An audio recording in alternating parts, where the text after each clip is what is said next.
Hey guys, it's Jay here from Sony Alpha Lab, and what I got for you today is the new Viltrox 13mm f1.4 lens. Now, this is an ultra-fast, ultra-wide-angle APS-C size lens designed for the Sony E-mount cameras like the a6600, ZV-E10, and the a6400, which is what I'm going to use for this review. Viltrox already has a Fuji X-mount version of this lens available, and a Nikon Z-mount is also coming soon. So the Fuji is going for about $430, so I'm guessing that's what the Sony version is going to cost, but I don't have a price for you yet. Alright guys, so just to be clear, I did not buy this lens, it's not available yet, but Viltrox did send it to me to do an honest review. So that's what they asked. They just said they would send me a copy if I give an honest review, so I was like, sure. So Viltrox has been making some really good quality affordable lenses with super fast apertures and autofocus to compete with the likes of Sigma and Tamron for the most part. Now, the last APS-C lens I used was the 23mm Viltrox, as you can see here, and it's quite a bit smaller than the 13mm, which makes sense, you know, due to the optics required for the ultra wide angle lens here. All right, so this is what 13mm looks like in my studio, and you can see, because it's such a wide angle, you can see the desks, the monitors, and you can get views like this. This is what the 23mm lens that I just showed you looks like on the a6400 compared to the 13mm. All right, so again, now here's the 13mm, and just for reference, this is how close the lens is. I'm touching the front of the lens right now, so that's how far the camera is. It's just about 6 inches further away than my hand right now. All right, so here's just a quick test in the studio here. Now I just wanted to show you how the autofocus works. Right now it's tracking my face. It seems like it's doing a really good job. So if I cover my face, it's gonna focus on my hand. As you can see, I'll go back to my face. I can actually put this up. Show off a product, you know what I mean? And it'll go right back to the face if you have facial recognition on, which I do. I'm gonna hold something like this up. Like I said, as soon as I cover my face, it should switch, and there it goes.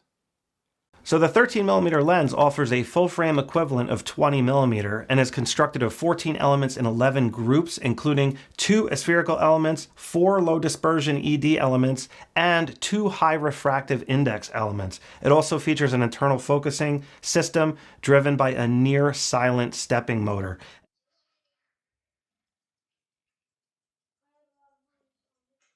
Now, the body itself of this lens is all metal, and the lens hood is also metal, which is quite nice. Now, it also has dust-proof seals throughout the construction, but on the back of the lens, there is no gasket here, but it does have the USB-C port for possible future firmware updates and things like that, so that's nice. Now, the aperture ring is very smooth on this lens. It's not stepped, so it just has like a slight lock at the end. So there's a nice little lock feeling here. Now, it's tighter than the 23mm lens, but I still wish it was like a hard lock, you know, like, or if it had a switch on there so the aperture ring wouldn't turn at all.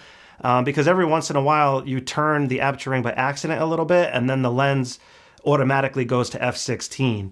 So that is a little bit annoying. It's only happened to me like once or twice. But again, it's not that big of a deal. I just have to turn it back to the A, the auto, as you can see here, how I have it on the A. Like, that's where I tend to use it. So like I said, it's not the biggest deal, but I do prefer lenses that have that hard lock on the aperture ring. I don't really use the aperture ring that often. I mean, you could use it for video and do aperture throws and stuff, but I don't really do that often. So it really depends on your purpose and stuff like that, you know? Now, the focus ring itself is fantastic. This feels like butter. Has a little bit of dampening to it, so it doesn't turn super easy. I mean, the manual focus response is so good. I was shocked at how good it was. It works better than the Sony lenses when turning the manual focus ring. The lens cap is a pinch style, which I always like. And if you're looking at the front here, we have a 67mm filter thread, and you can see just the fit and finish of this lens is very nice. So the lens weighs in at about 14.8 ounces or 420 grams, which is fairly beefy. And here's what it looks like on my Sony a6400 as an example. All right, so just a quick gimbal test here. Just wanted to show you how this performs on the gimbal if you want to use it for, you know, vlogging purposes in selfie mode like this. You kind of need something wide enough so you can hold the gimbal out and still see, you know, the background and things like that. And you can see here that 13mm does the trick quite well. Now the shutter speed is way too high because I don't have an ND filter on there right now. It's gonna look a little choppy when I spin perhaps, but you can see that background blur is pretty awesome with the fast aperture. So moving on, the autofocus is pretty fast and accurate, but I do find it takes a little longer than my native Sony lenses to acquire a lock when in photography mode. Now, it's not that big of a deal, but I can notice it hunts around a little bit more. I would say a minor nitpick on that front. The lens offers a minimum focus distance of only 22 centimeters or about 8.7 inches, which allows you to get very close to your subject, as you can see here. And with a max aperture of f1.4, you can get killer background separation. Now, the aperture diaphragm uses 9 blades, which results in a very eye-pleasing bokeh rendering. As you could see here in the lab testing, just look at how round those bokeh balls are. And then I took a quick snapshot outside, and again, look at that cool round, light in the background when I'm looking at this hummingbird shot. So the background rendering just looks fantastic, especially with lights and stuff like that. So looking at some of the sample photos, you can clearly see that this lens produces fantastic results. Overall IQ is excellent, I would say, although it's a little soft wide open at f1.4, and there is some vignetting as well, which is expected. You could see that here in the lab testing at f1.4. When I stop it down to f2, it kind of goes away. Distortion-wise, this lens performs really well, which was very surprising, I must admit. I thought the wheels on my mountain bike, for example, would be stretched out in the corners and more oval, but somehow they were able to figure all that out and pretty much eliminate distortion, which is amazing, especially for this price point. You can see here my buddy Mark in the very corner is a little bit stretched looking, but again, it's very well controlled and far better than I expected. So I tried to get some lens flare action. I was moving the lens all around like in the sun and stuff, and I did see it at one point. There was like a little bit of lens flare. I took a couple of pictures, but it didn't show up in the result for whatever reason. So lens flare is extremely well controlled. When testing the autofocus, I did find the lens to work amazing in video mode with near silent performance, which is awesome. And it was able to acquire the background and then go right back to the quarter in my lab testing, as you can see here. In addition, the autofocus is silent, like you can't hear it at all, even with your ear like right next to it when recording video.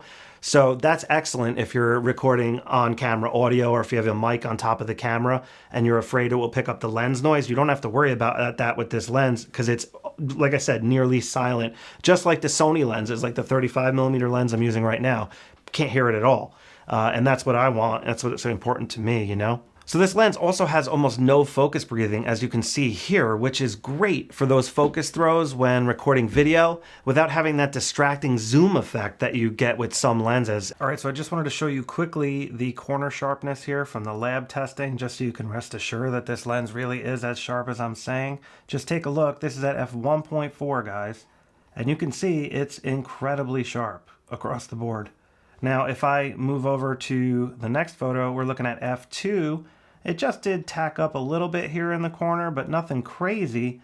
But you can see the detail on the circuit board a little bit better. And then here's at f2.8, and it's tacking up just a little bit more.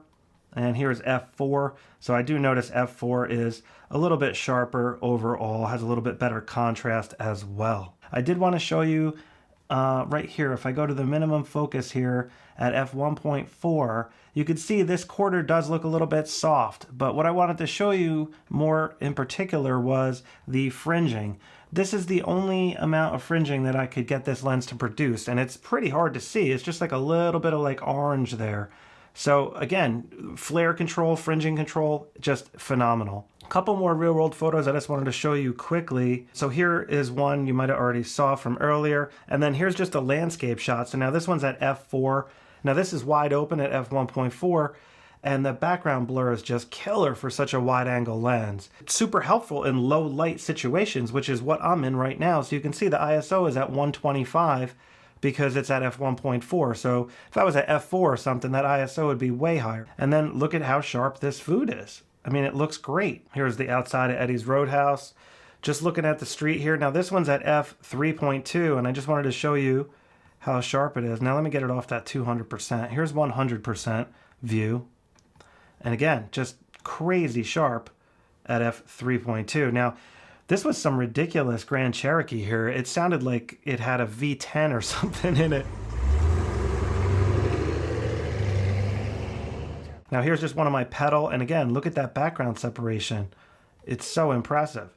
Another one, just looking at these mushrooms right here in my garden, and that killer depth of field play is just remarkable. Now shooting through the fence here, just another example of that background separation. Here's one of Jace, and I just focused on his iPad for this shot, and then I focused on his face for this one. So you can see, again, that depth of field play. Now here is one looking at minimum focus distance. I'm zoomed in on this flower here, this little weed, and I stopped it down to f2 so you can see the difference. You see how much busier that background rendering looks at f2 compared to f1.4. f1.4 kind of blurs out and it's like really pleasing to the eye.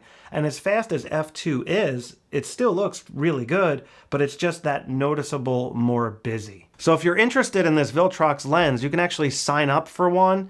They have this Indiegogo exclusive going on. So for $360, you can kind of pre-order one. And then there's an early bird special for $381 US. But like I said, the Fuji is going for $429. So once this lens is in full production, I think it's going to cost right around that price, $429. So if you are very interested, I would recommend checking out that Indiegogo thing, and you can get one. You can save about $100 or so. So if you're in the market for an ultra wide angle lens, this 13mm Viltrox is a solid option, but Sony did just announce a few new contenders. We're talking a 10 to 20mm f4G power zoom lens, which is a great option for those video shooters in particular, but it has a much slower f4 max aperture.